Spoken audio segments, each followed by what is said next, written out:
İyi akşamlar herkese, hoş geldiniz.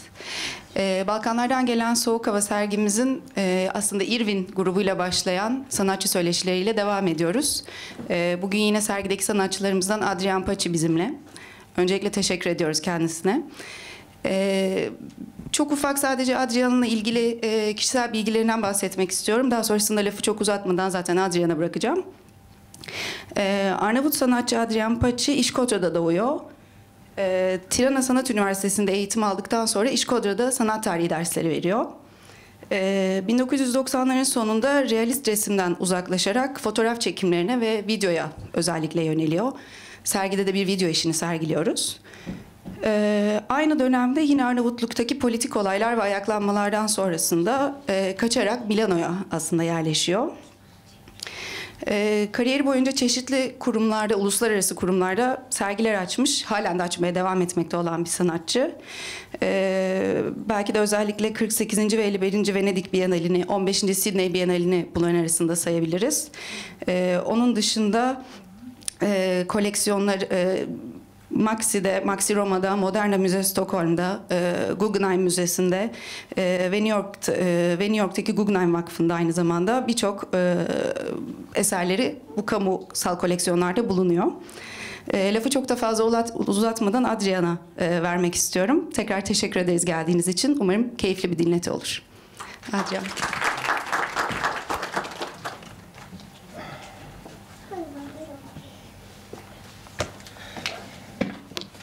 Hello, and thank you for being here, and thank you for inviting me here.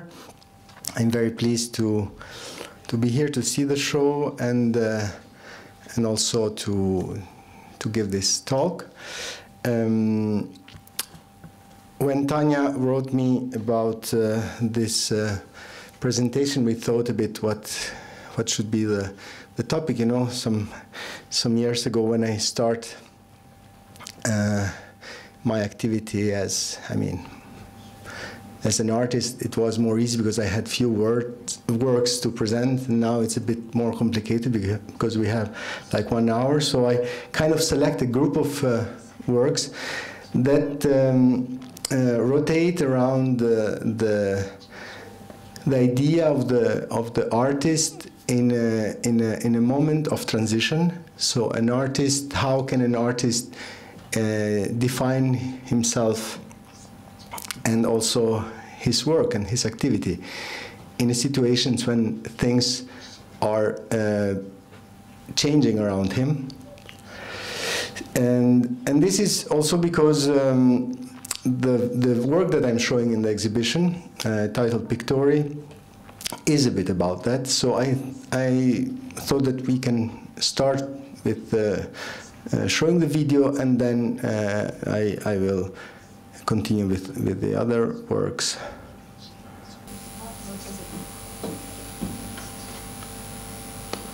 Certifikat? Çfarë certifikate? Certifikatin e vdekjes teme.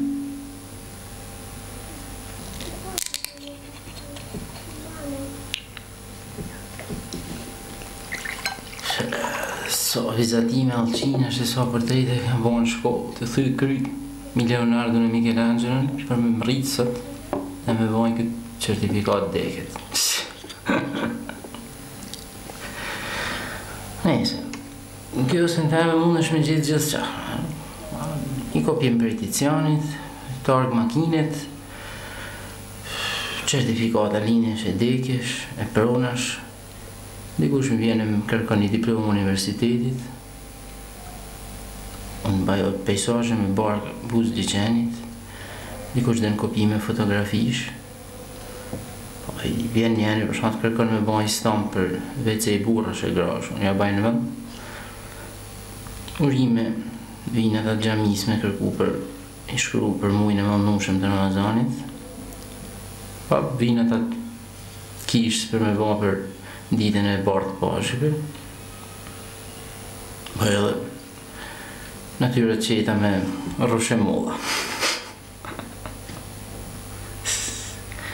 Për gjithë qa ku duhet një penel do boje, mjeshtria e përdorimit, tyne ti mundesh me heron dherën e kjo sisteme.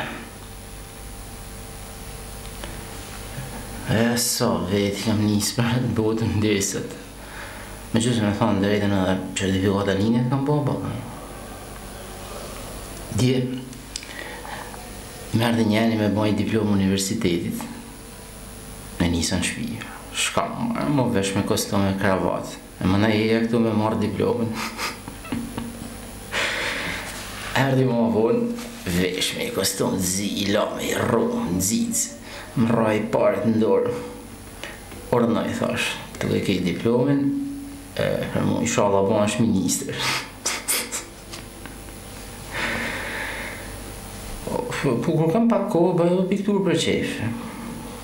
I kam bo një portret djarit dhe nuk ka dalë keq. Me gjithë që punime po shohim sot në botë, gjithë shka mund është me konsideruart. Pas përru i shok i libër prej Ameriket, e kam qesh me vedi. Do të copa letra, do fotografina, u shqitëshin për artë. Atëherë dhe targat që i bajën mundën më konsideru vej për artë. Edhe kjo certifikat deket. Bile, të që po me nohëm, kjo po më duket bërë fort. Vejper më mërgullushme, ha? Apo ja, një kërë vejper. Merë pra, vejper në teme të artit. Okay, so this is the work that I'm showing here. The title is Piktori, which means the painter. And now I wanted to show a bit more the context of the work. You know, Albania was a communist country after the Second World War, a very strict one, a very rigid one. It was together with Soviet Union for a while, and then we split with Soviet Union in the 60s because we thought they were changing with the real position of being like ideologically correct with the principles of Marxism-Leninism. And then for a while we were with China, and then we broke with China in '78 because we thought that they are not maintaining somehow the principles, and Albania was a totally isolated country from the rest of the world in a very hard dictatorship. In this period, somehow the state was promoting art, and was promoting art because the art was useful for propaganda. And so, many art schools were built, and we had, for the first time, an art academy in Albania, and I was trained in that art academy. Of course, the only possible art during the communism in Albania was socialist realism, and to do that you should be, educated with the communist ideology, but also you should be educated as a proper figurative painter. So a lot of drawing, a lot of painting, a lot of portraits, a lot of figures that we painted during the years of the school. When the system collapsed in the 90s, somehow everybody found himself free, but at the same time without any reference point. And at the same time, everybody needed a way to survive. So needed to find a way to survive.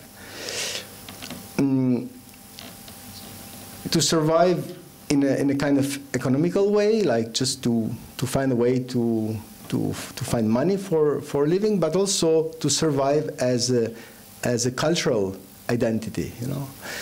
So I found myself a bit in that situation. I found myself like as somebody who studied a lot of art during the years of the school. And finally, in the 90s, we could be free to somehow do what? Do some abstract painting, maybe.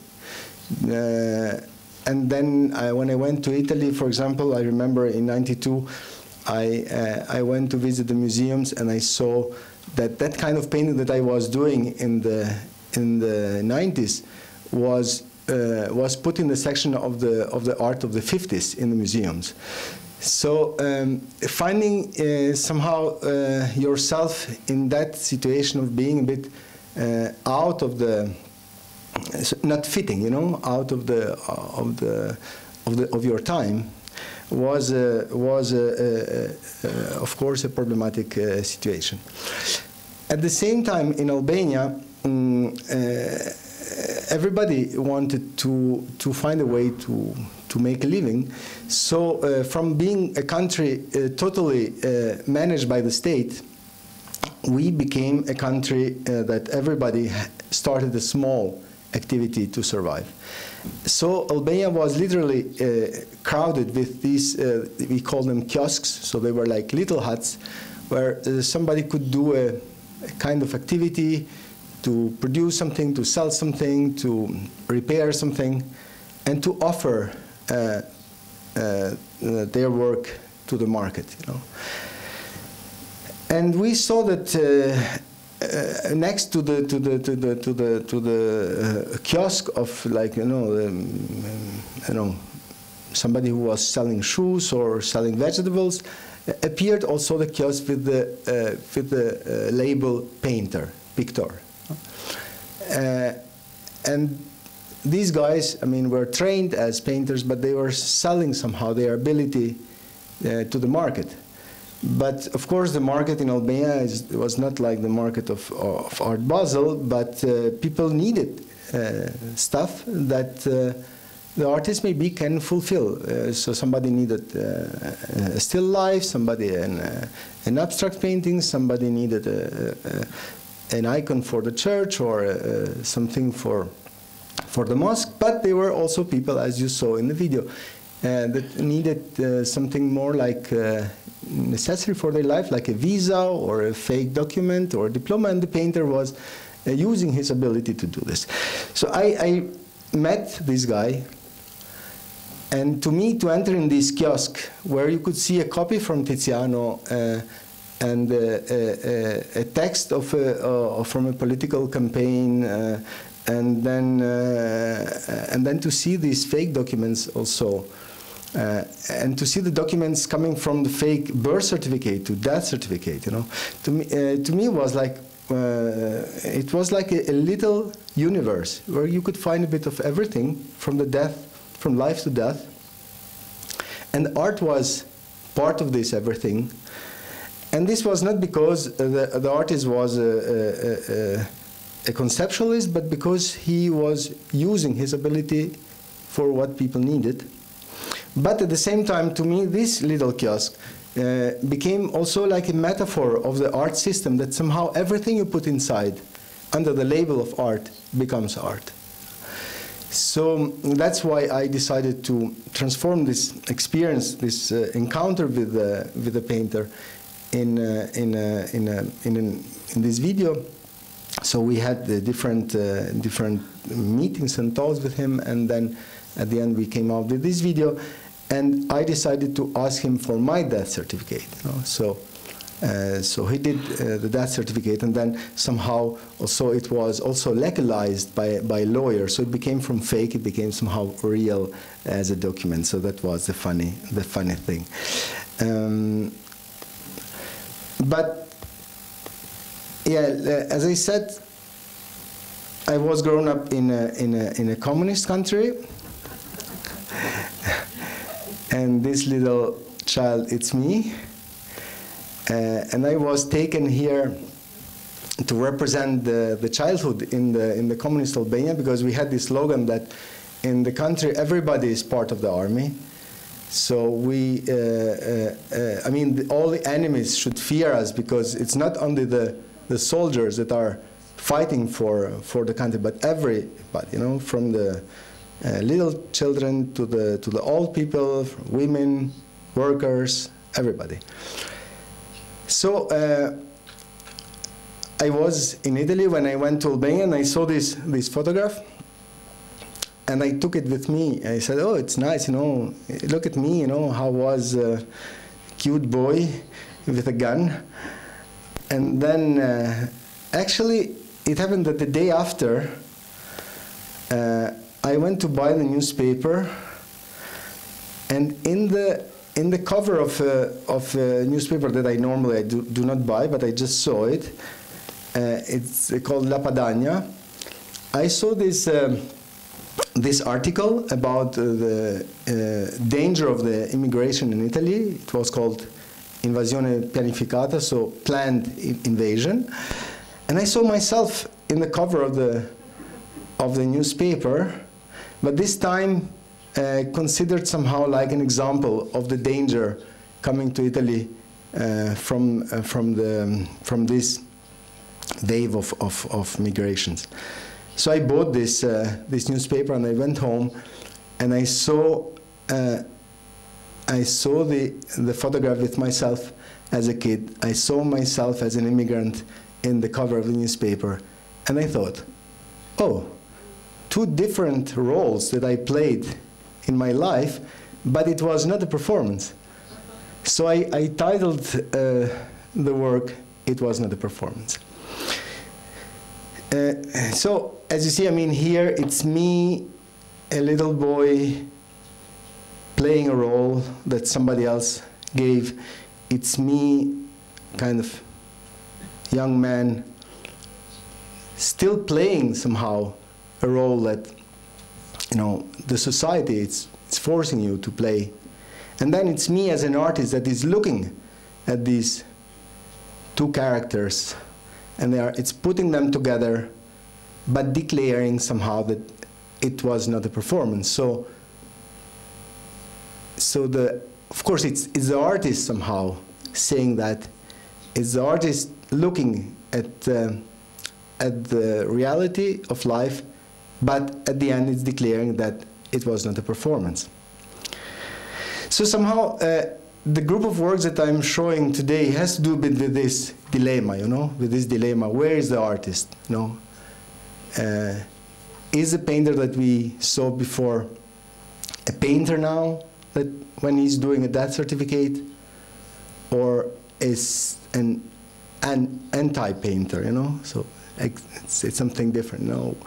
Or is this, where is the artist here? Because I'm declaring that it was not a performance, you know? So where is the artist here? And another work that I wanted to share with you that has to do again with this moment of declaring or not declaring or problematizing the position of the artist has to do with this. Actually, also the title of this presentation today is "Believe Me, I'm an Artist," and it takes the title from this video. As you will see, it's a story that really happened to me, because I was. Asked to show in the police station because something was wrong with me, and a policeman was waiting for me there, and I entered in a total weird dialogue with him that somehow I had to defend myself, and you know I use this word artist to protect myself, but you know what does it mean? I still don't know. Kur dy policë nga komisariati I zonës erdhën në shtëpinë time në Milano me dorëzuan një letër, ku kërkoi të paraqitesha në zyrat të kuesturës qendrore në sektorin skuadra mobile. I kërkova të më jepni ndonjë sqarim, por vetmja gjë që mora vesh nga ato ishte se skuadra mobile është një nga sektorët e policisë italiane që merret me kriminalitetin. Mas 4 ditë pritje ankthi u nisa për në kuestur. Një nga policët e rojës më shoqëroi drejt dhomës ku më priste agenti. Një deri në dhomës ishte shkruar: violenza sessuale e abuso sui minori.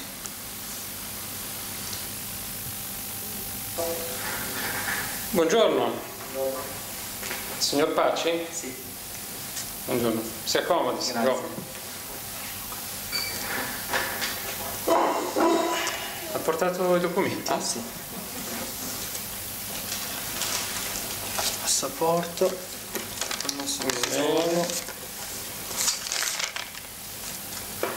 E il foglio di convocazione. Certo. Si domanda sicuramente perché l'abbiamo convocata, vero? Va bene. Che lavoro fai in Italia? Io sono restauratore, faccio restauratore. Restauratore. Sposato? Sì. Figli? Sì, ne ho due. Femmine o maschi? Due femmine. Due femmine. Bene. E che rapporto ha con le due figlie? Come mai mi fa questa domanda? Vorremmo avere delle spiegazioni su queste foto che ha scattato. Oddio, cosa ci fanno le mie foto? Sono sue? Sì. Le scattate lei? Sì. Come mai queste foto? Veramente non è tanto il come mai queste foto, cosa ci fanno questi timbri sulla schiena delle bambine? Sì, adesso le devo spiegare un po', perché io sono un artista e quei timbri lì... Cosa c'entrano i timbri sulla schiena delle bambine col suo essere artista? Sì, le spiego, perché io i timbri dell'uscita dall'Albania, io li ho visti come una metafora del tuo essere fuori dal tuo paese, come un segno che ti traccia tutta la tua vita, che diventa parte del tuo corpo. Certo. Qua non vedo metafore, qua vedo il timbro sulla schiena di due bambini. No, ma non è un timbro vero, è un disegno fatto con pennarello. E viene via? Certo che adesso è un disegno fatto con pennarello, si può cancellare.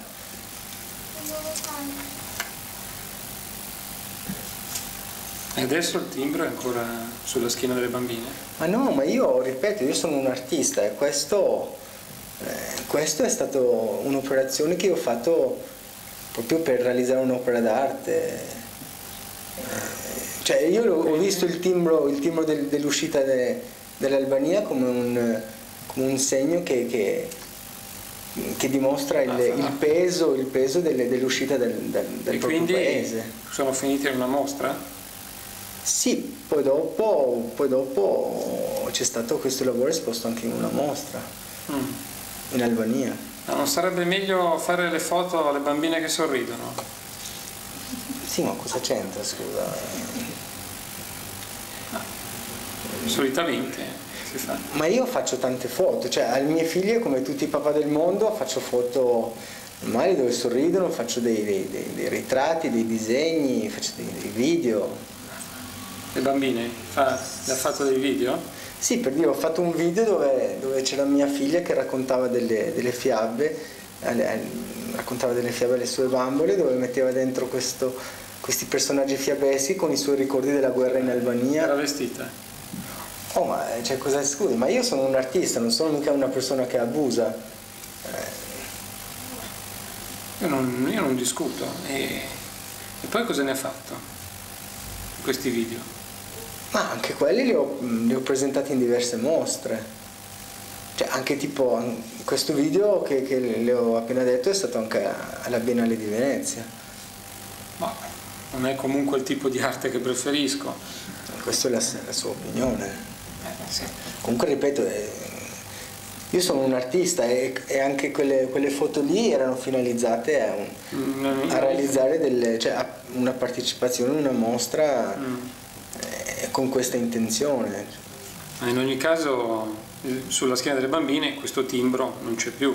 No, l'ho già detto. Lei mi garantisce che non c'è più? Ma sì. Io verbalizzo, Sì, no, un po'. Va bene, un attimo.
Finito? Ecco fatto, finito. Bene, grazie. Arrivederci, buona giornata signor Se Paci. farò una mostra a Milano le manderò un invito. Grazie. Arrivederci. Arrivederci.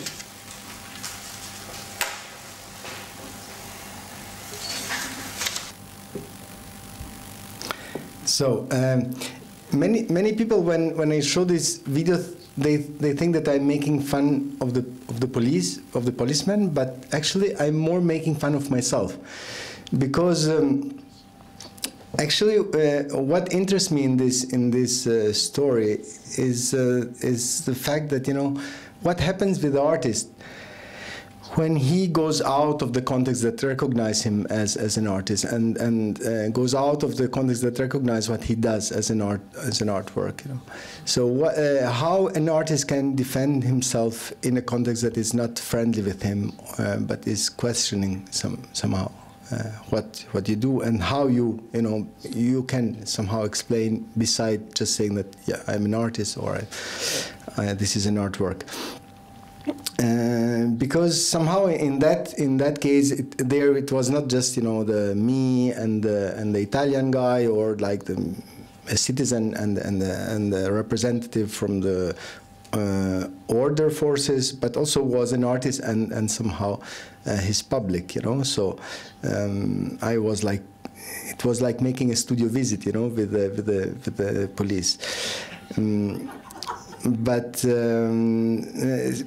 So I generally I like these moments of tension, you know. I like the moments when somehow things are not defined, or the identities are questioned, and because I think that in these moments somehow new possibilities are coming out, new possibilities. So again, with this idea of the artist and the police, somehow this is a little an answer, or how to say that I thought when I went to renovate my papers in Milano, and they asked me to put the fingerprints like, you know, everybody else, and I thought that this very famous Italian artist Piero Manzoni, who was putting his fingerprints to the objects, to the bodies, and was, I mean, transforming them in art pieces somehow, because just the touch of the artist was transforming things. And I just took this piece of paper and I titled it "Io non sono Piero Manzoni," I am not Piero Manzoni. You know, so it was again, you know, a way to problematize the position, and again with this, you know, like the video before was "Believe me, I'm an artist." Here I'm saying I am not Piero Manzoni. You know, so it's like being in and out a bit all the time and questioning a bit your identity and your position. Another video that I wanted to share with you today is a more complex one. Somehow as you saw, the first videos that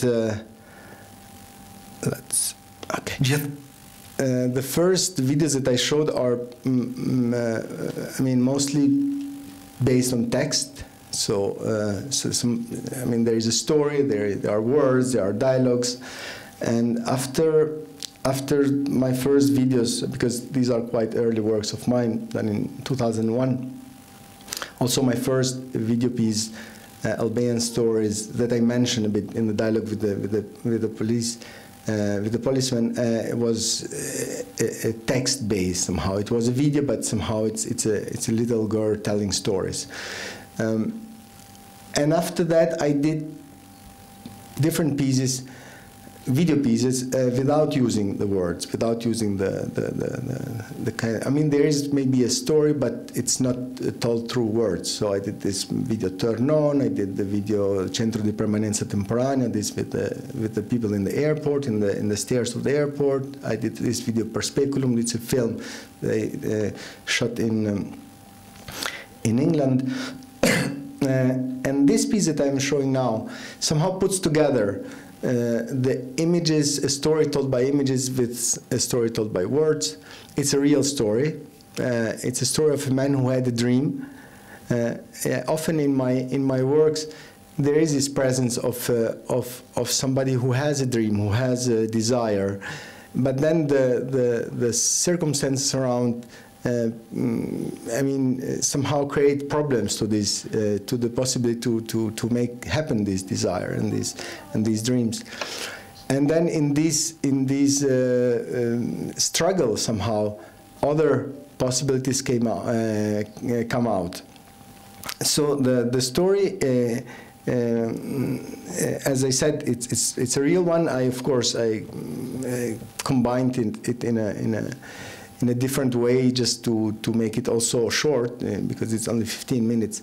And it's a story of a man who had this dream to make a film. So he bought himself a video camera, and then start like playing with the video camera. It was a period that in Albania, it was not so easy to have a video camera. Of course, also because during the regime, to have a camera meant to have a tool, to have like a weapon somehow, and since all the communication, all the information was controlled only by the state, to have a camera was something special. But when the regime collapsed, he bought himself a camera and then started playing with his camera, and then he found himself without a job, so he had to find ways to survive. So going to the weddings, going to the funerals, and then somebody make him a weird proposal, and then he found himself in a porn business, and then suddenly something happened in the family, and he had to erase everything. But in meantime, things were happening also out of out of his room, out of his house. And he decided again to relate with these images coming from these events. So the main character actually is a monitor, and we see these images, all these traces of these events going on in the monitor, and then we have a voiceover telling the story. So I'm not just Unë kam pas ëndër me bë një film. Diku aty nga mesi viteve 90. Can you turn off the lights? Pa ta blej një videokamera. I gëzosh ashtu si një fëmijë gëzohet një lojë e re. Kaloja gjithë ditën me te.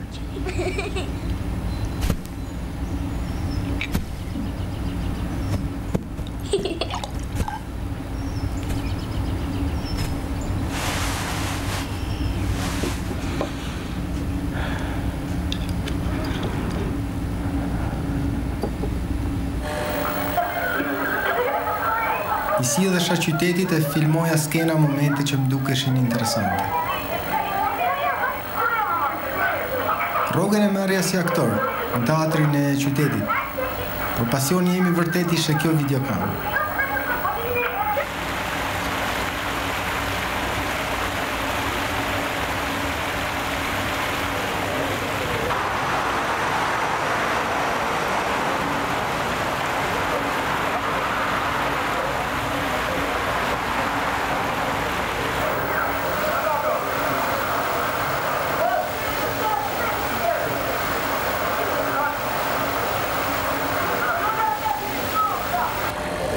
Mas do kosh teatri ku punoja unë, e unë meta pa punë.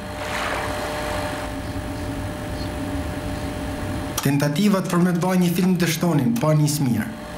Duheshin mjete, njerëz, fonde, e unë nuk isha asgjë tjetër përveç videokamerës teme.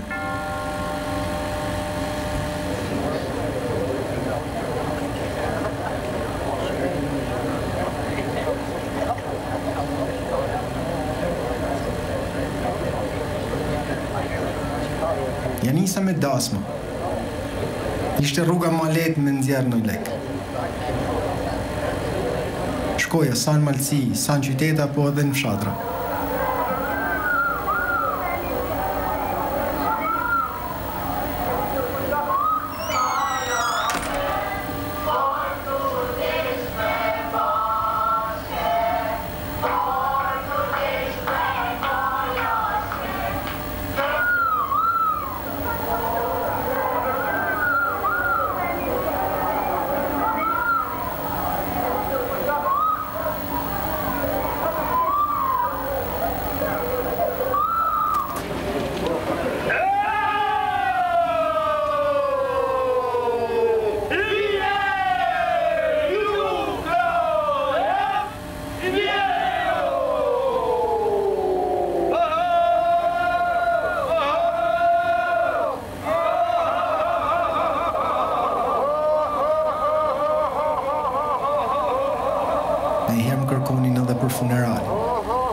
Diçka fitoja, po jo dhaq.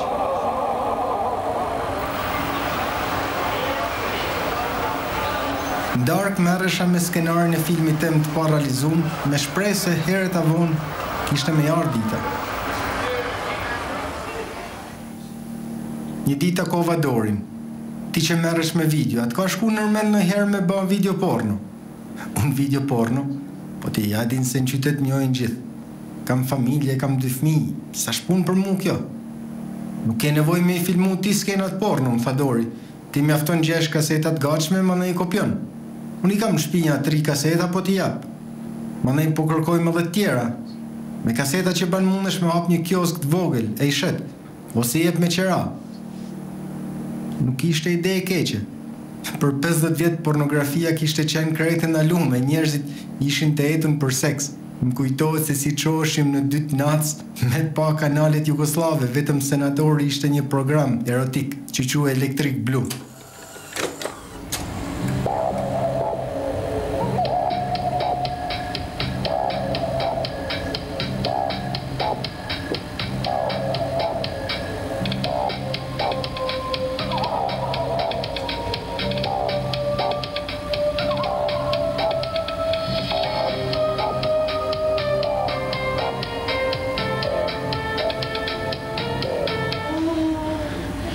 Niset kërkoja gjitha me kaseta i kopjoja. Dori më sillte vazhdimisht material të fresk, po kisha gjetë edhe disa burime tjera që më furnizonin.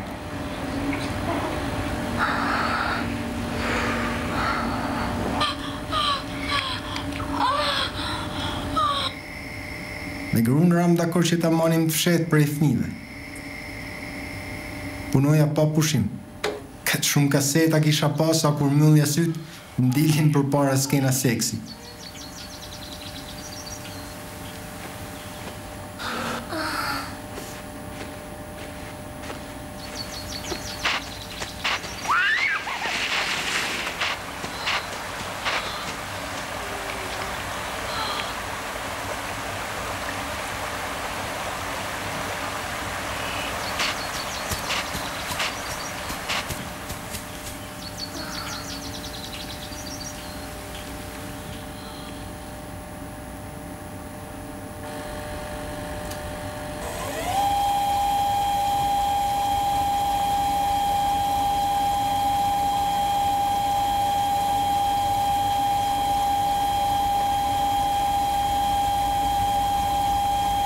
Kështu vazhdova për do kohë.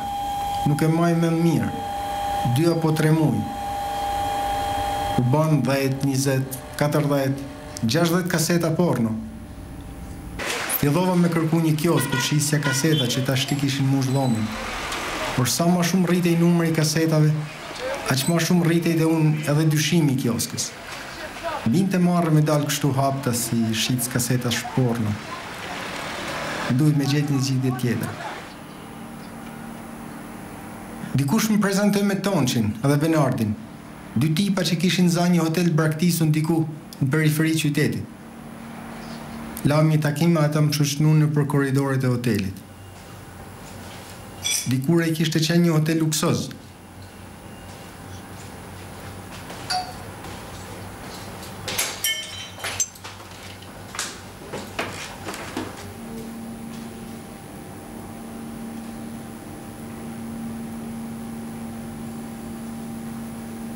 Unë alëm një salë. Tonçi me Benardin mendojshin me kthy një salë kinemajet porno. Unë do t'i jepja kasetat e për tjerat mendonin ata. Fitimin e ndanin për gjys.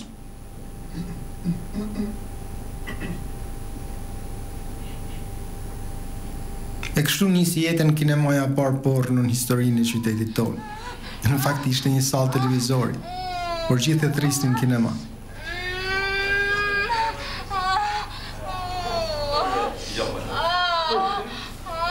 Tonçi me Bernardin rrinin te dera, i kërkonin gjithë secili që hynte nga 20 lekë.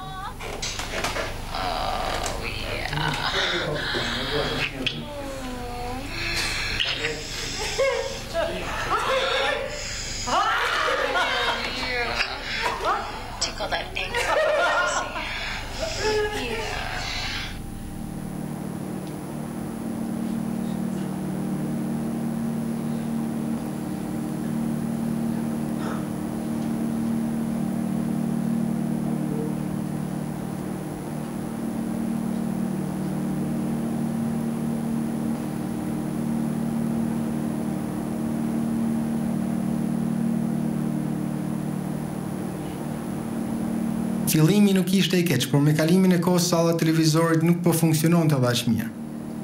Kishte ditë që vinin grupe të vegjël burrash, po kishte edhe ditë që vinte një njeri vetëm.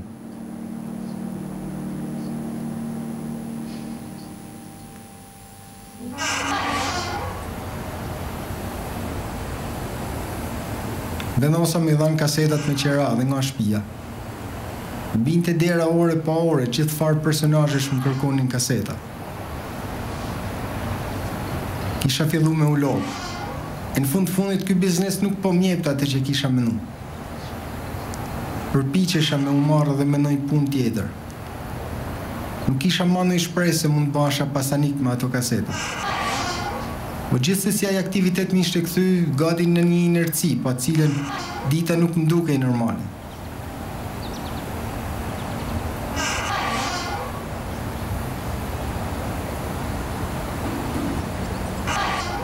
Kjo zgjati për disa kohë, derisa një natë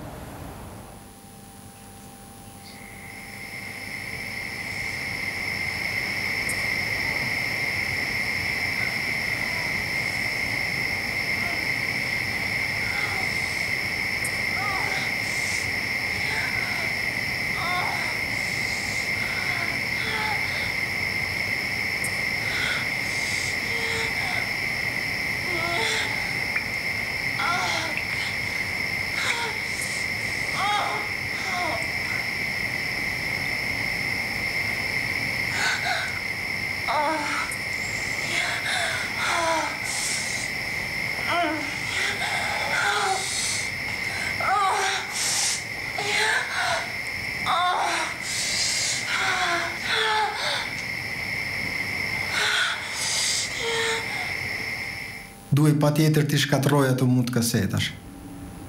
Ti theja grima t'i hidhja diku në ple. Megjithse në fundit nuk ma kishin fajin ato.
Të gjitha kanalet I jepnin skena me lajme nga lufta.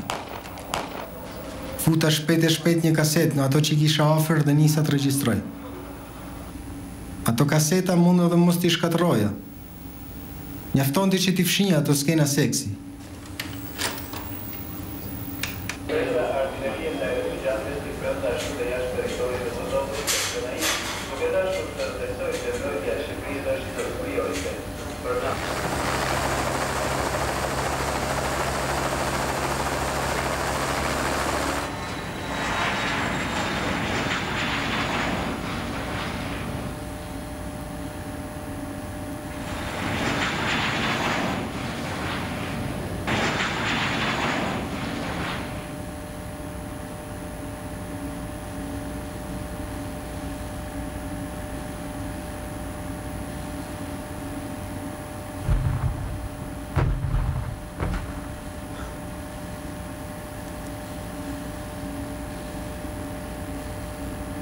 Venosa të vazhdoj kështu.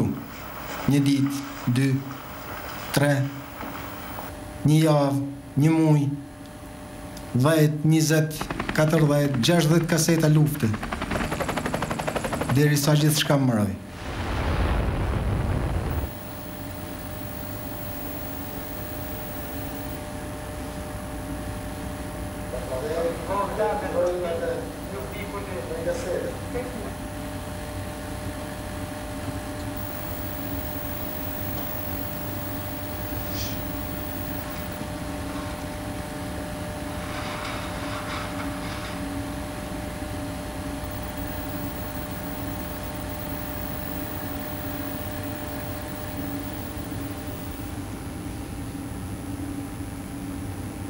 Vetëm më vonë, mas një viti e ca, kur rastësisht po I tregoja një miku regjistrimet e lajmeve të luftës,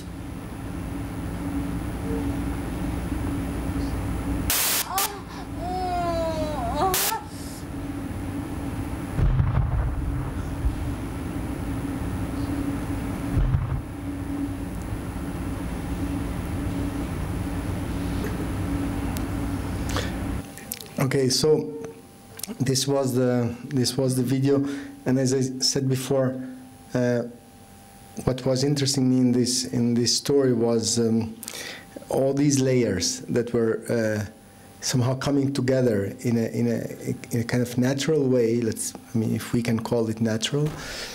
But in this story, so we had, the dream of somebody, of maybe a possible artist, a possible filmmaker, and then his failure, and then his efforts, and then the weddings, and then the carnival, and the funeral, and then this attractive proposal to somehow deal with porn images, and still this desire hidden behind this, and this something that was missing, something that could be done somehow in a hidden way, but still can also produce some economy, some money, and then still this moral problem in front of the family, in front of the kids, in front of the society around, because we are talking about small towns, so the place where everybody know each other, and but somehow this is quite important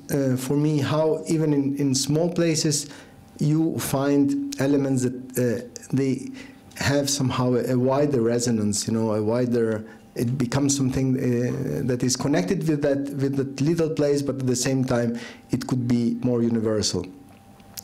So and then this presence of the war images, of course, and how they kind of interact with each other in the story, but also just in itself, just somehow as a kind of collage of images.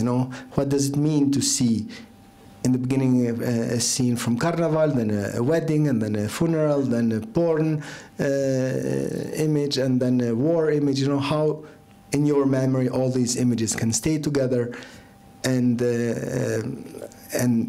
what does it mean? How somehow these things can also relate to each other beside the will of somebody. So yeah, so this is the story of Electric Blue that I wanted to share with you. And then now the last video that I wanted to show has again to do with a kind of artist working in a strange somehow context.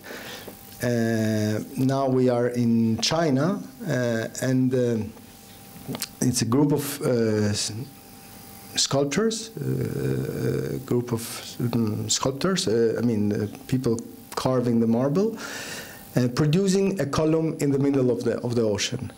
And how this idea came to me, as I said before, often my works come out of encounters that I do, so they are experiences that I somehow share with people, and then from that it starts a process of how you can tell this, how you can transform this in a kind of story to tell. And as maybe you saw in the video in the beginning with the policeman in the dialogue, I said that I work as a restorer, and I worked as a restorer for a while, so I still am in relation with this guy who employed me, and he was telling me that he had to restore a castle near Milano, and in that castle it was a sculpture, a marble sculpture, that was sold because the castle was, went in ruin somehow. And now the new owner who bought the castle wanted to restore everything and wanted the sculpture back. So he was looking to make a new one. And somebody told him that he could do the sculpture in China because they have good marble. They are good craftsmen working with marble. They are cheap, and they can be also fast. He said because they could produce a sculpture during the trip in the ocean. And when I heard this, it sounded so weird to me, so sick somehow, so wrong, but at the same time, it was fabulous. So this idea of a sculpture carved in the middle of the ocean, in a boat, a model that you can give from the West to China, and then a group of Chinese people that can carve this, can answer to this question, to this request, through their ability, through their knowledge somehow, and do this in the middle of the ocean. Somehow, this idea started working as a fantasy inside my head. So I kept it for a while, even because it was not so easy to do it. And first I start looking if this is really true or is just a fantasy. And I didn't find out a real company who can do this in the ocean. But I found out that they do exist, factory boats, but they produce cloths, for example. So they put like the fabric, as a roll, and then they cut it and they produce at the end, it come out with the dresses, So they do exist, these factory boats. They do exist. It is somehow in the logic of the capital somehow to save time through using the travel the boat and the travel as a space and the time to produce goods instead of just transporting them. So of course, to make this project happen was quite complicated, and I had the support of some museums. At the end, to make it short, I managed to find the budget, to do it. I found a company in China who could do this, and I found a boat who could travel the piece of marble that has to be transformed. But at the end, it was a difficult moment for me when I found everything. So I had everything, and I had to start working because I didn't want to make like a big project. I didn't want to make like a strong project, like a heavy project. I didn't want to show like somebody who can manage to find this money, can manage to go to China and do this thing. I wanted to keep this kind of lightness that the vision had inside my head in the first moment when I heard about this story, when I was imagining this column or this sculpture carved in the middle of the ocean. And then I decided to make a column because I wanted a simple object. I wanted a kind of symbolic object that we connect often with power, with stability, with erection somehow. And in this case, the column, as you will see, remains all the time lying down. It's totally in a kind of impotent position, and also it's everything, but it's not stable because it's moving all the time. So yeah, with this video, I'm finishing with my presentation. I'm open then if you have questions to have a dialogue.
So thank you. This was all what I wanted to share. Thank you.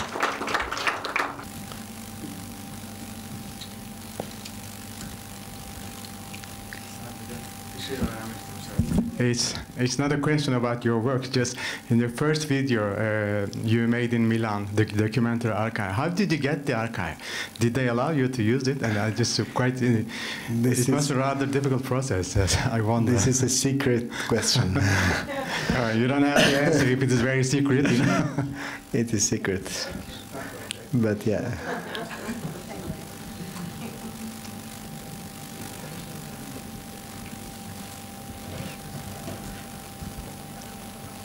Başka sorusu olan yok sanırım. Katıldığınız için çok teşekkür ederiz. Thank you very much, Adrian. Thank you.